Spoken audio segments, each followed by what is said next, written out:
तो आज मैं आपको एक अनोखी रहस्यमय कहानी सुनाऊंगी। अगर आप चैनल पर नए हैं तो अभी सब्सक्राइब कर ले। यह मेरा दूसरा नया चैनल है ताकि और भी रहस्यमय कहानी सबसे पहले आप तक पहुंचे तथा कहानी पूरा देखे, क्योंकि अंत में एक अनोखा रहस्य छुपा है। धन्यवाद। तो सुनिए। एक हरे भरे क्षेत्र में वनवासाग्राम नाम का एक शांत गांव था।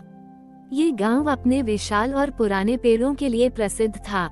जंगल के बीचों बीच एक प्राचीन शिव मंदिर था, जहां हर श्रावण मास में भक्त पास के पवित्र वन से हरी पत्तियां और फूल लाकर शिव जी को अर्पित करते थे। ये समर्पण केवल एक अनुष्ठान नहीं था, बल्कि गाँव वालों की प्रकृति के प्रति श्रद्धा और जीवन के संतुलन को समझने का प्रतीक था, क्योंकि यह माना जाता था कि शिव जी की कृपा से ही उनके वन हरे भरे रहते हैं। परंतु पिछले कुछ दशकों से वनवासाग्राम के लोगों में अहंकार और दूसरों को छोटा समझने की प्रवृत्ति बढ़ गई थी। वे विशाल वृक्षों को ही जंगल का असली आधार मानते थे और जमीन पर उगी छोटी घास या झाड़ियों को महत्व नहीं देते थे। हर कोई केवल बड़े पेड़ों की प्रशंसा करता था और छोटे पौधों को अनदेखा करता था। उनमें समानता और सभी जीवों के प्रति सम्मान की भावना कम हो गई थी और हर कोई केवल अपनी बड़ाई और दूसरों को नीचा दिखाने में लगा रहता था। इस बदलती हुई मानसिकता का परिणाम ये हुआ कि जंगल में अदृश्य असंतुलन बढ़ने लगा था। बड़े पेड़ तो थे, पर उनके नीचे की जमीन सूख रही थी, क्योंकि छोटी घास और झाड़ियां जो मिट्टी को बांध कर रखती थी, उन्हें उखाड़ा जा रहा था। जंगल में एक अजीब सी सूखापन और अशांति फैल गई थी। श्रावण मास नजदीक था, पर शिवजी को अर्पित करने लायक वैसी ताजी और जीवंत हरी पत्तियां और फूल नहीं बचे थे। ग्रामीण चिंतित थे, क्योंकि उन्हें पता था कि वन का ये बदलाव उनके अपने भीतर के अहंकार और शिवजी की नाराजगी का संकेत है। गांव में ध्रुव नाम का एक युवक था। वो बहुत शक्तिशाली और लंबा चौड़ा था, मानो स्वयं एक विशाल वृक्ष हो। पर उसके भीतर एक गहरा अभिमान था। वह सोचता था कि केवल बड़े और शक्तिशाली लोग ही महत्वपूर्ण होते हैं और छोटे या कमजोर लोगों की कोई कीमत नहीं होती। वो अक्सर छोटी मोटी मदद करने से भी इनकार कर देता था, क्योंकि उसे लगता था कि यह उसकी शान के खिलाफ है।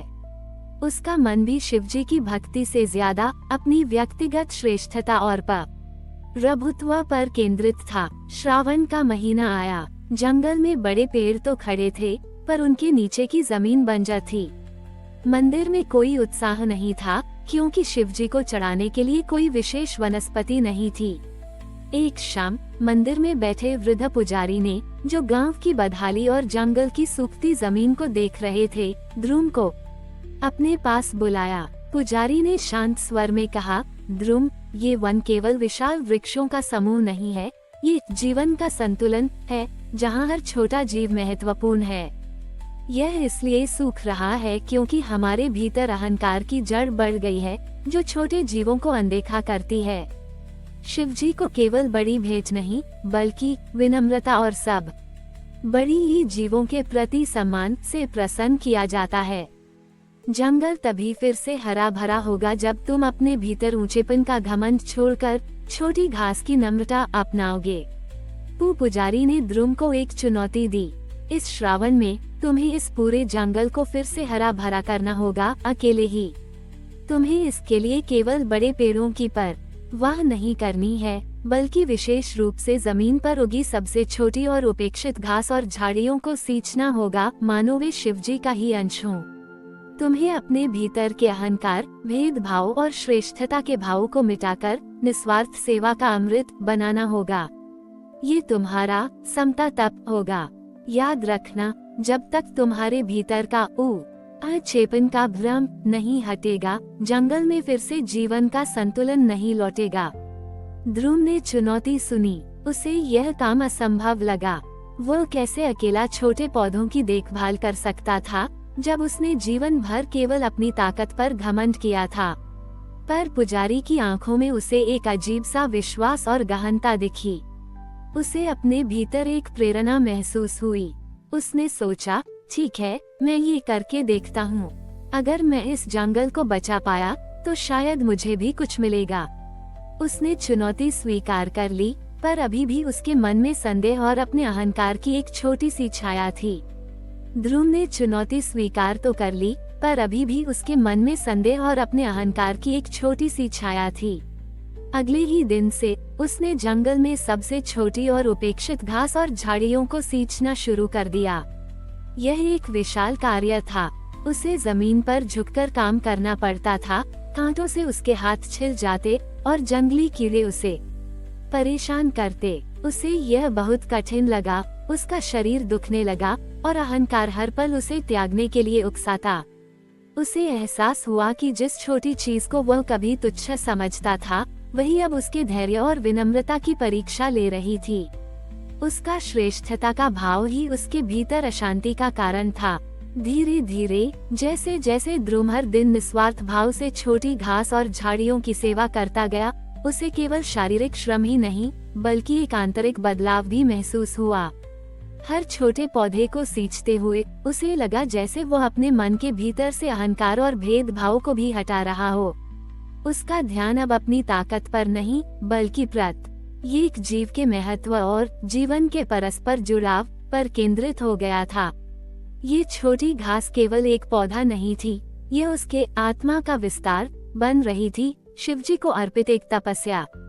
वो अब किसी को कुछ साबित करने के लिए काम नहीं कर रहा था, बल्कि अपने भीतर की शांति और उस पुराने समानता के भाव को वापस लाने के लिए कर रहा था। श्रावण का अंतिम सप्ताह चल रहा था। जंगल में अभी भी बड़े पेड़ तो थे, पर जमीन की हरियाली पूरी तरह नहीं लौटी थी और गांव में निराशा गहरी थी।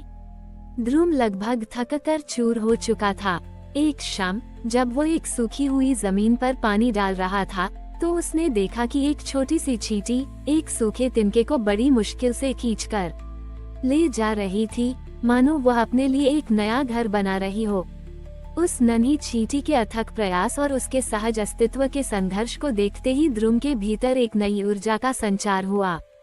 उसे लगा जैसे शिवजी स्वयं इस छोटे से जीव के रूप में उसे संदेश दे रहे हैं कि सच्चा कर्म केवल बड़ी कलाकृतियों में नहीं बल्कि हर छोटे जीव के प्रति प्रेम और देखभाल में है।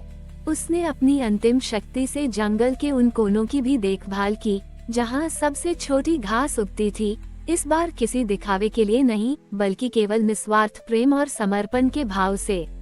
श्रावण के अंतिम सोमवार की सुबह थी।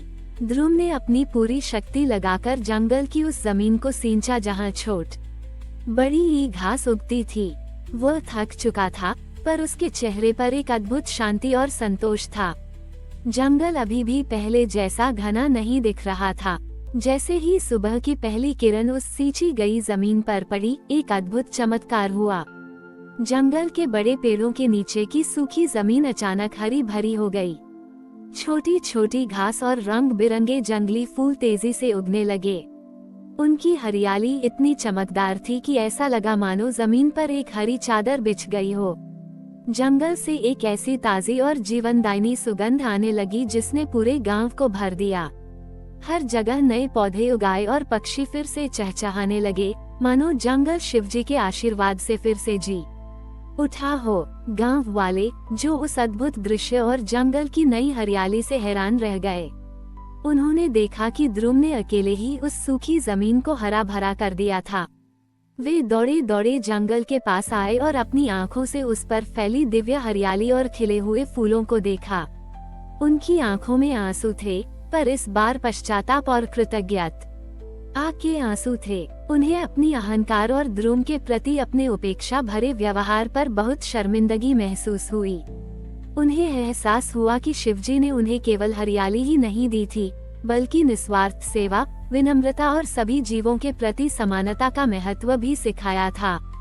ध्रुव, जो कभी अहंकारी और दूसरों को छोटा समझने वाला था, अब वनवासग्राम के लिए एक प्रेरणा और सच्चा वनपाल बन गया।